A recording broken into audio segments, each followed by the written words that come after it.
Good morning, David. Good morning, Salim. David, let us talk a little bit about best ways of building culture. What is the best way to build a culture? Is that top-down or bottom-up? Yes, it's very interesting. They sound like different strategies. You might think the best way to develop culture, we talked about tone from the top in one of the other videos. Yes. For leadership to adopt a position that says, this has to be done, we're going to do it, we expect you to do it, from the very senior level, we'll trickle it down through the organization. And that has some merits. That can be a good idea. I mentioned an example that I worked with for a few years, which was a construction consultancy in the UK, where the chief executive sent a video to everybody saying, this is really important for the success and the survival of our business. We're going to be doing this. I'll do it from the top, and I expect you to do it too. And what he did was spoke to his board and executive committee members, and he said, I want each of you to tell me at the next board meeting, what are your top 3 risks and what are you doing about it? Mm-hmm. And they said, yes, boss. And then they realized they didn't know what their top 3 risks were or what they were doing. So they went out of the board meeting to their senior reports, to their departmental heads, and they said, the boss wants to know the top 3 risks and what we're doing. So could you please tell me? Okay. And the departmental bosses said, yes, sir. But they didn't know either. So they then asked the portfolio managers, and eventually people were asked at the bottom. So top down, they realized that this was important because it was asked for from the top. It was being drawn up the organization. So top down, it works. But there's another way of thinking which says, isn't it better at the operational level of a business or an organization where people are actually doing the work? That's where we need to manage the risk. So why don't we get it started there, and then people will start to manage risk on their projects and in their operations and in their functions, and then it will see that it works, and then they'll talk to their managers, their line managers, and say, we need some support and some help here. Could you please help us manage risk? And then they'll say, oh, I can see that risk management is working for you. Maybe I should do it too. And then they talk to the departmental heads who talk to the function heads, and it comes to the top.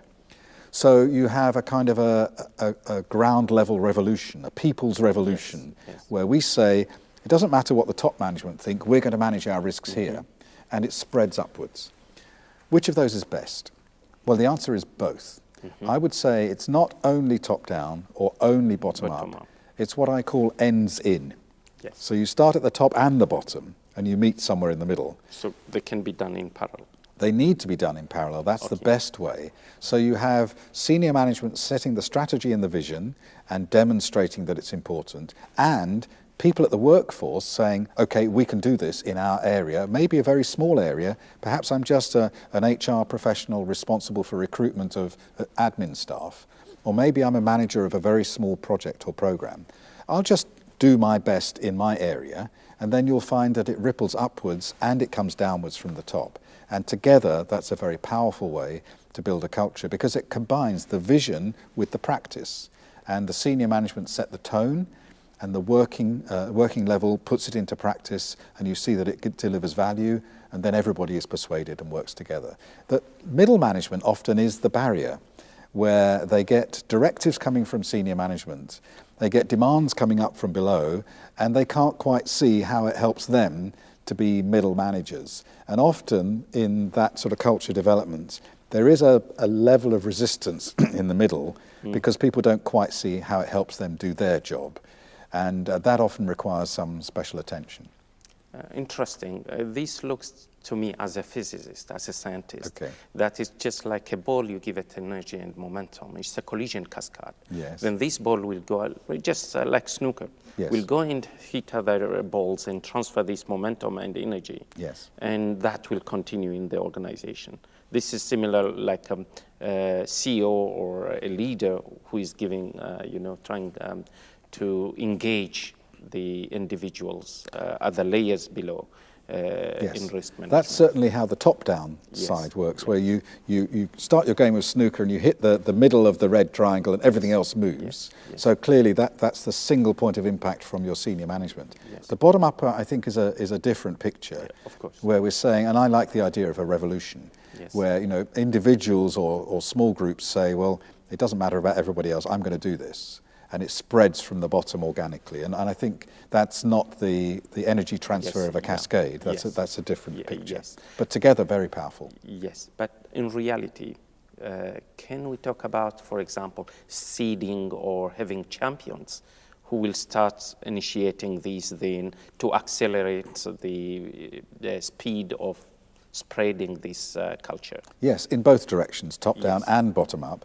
I think the idea of a change champion is quite common now, to have somebody who will help to initiate and promote and sustain change.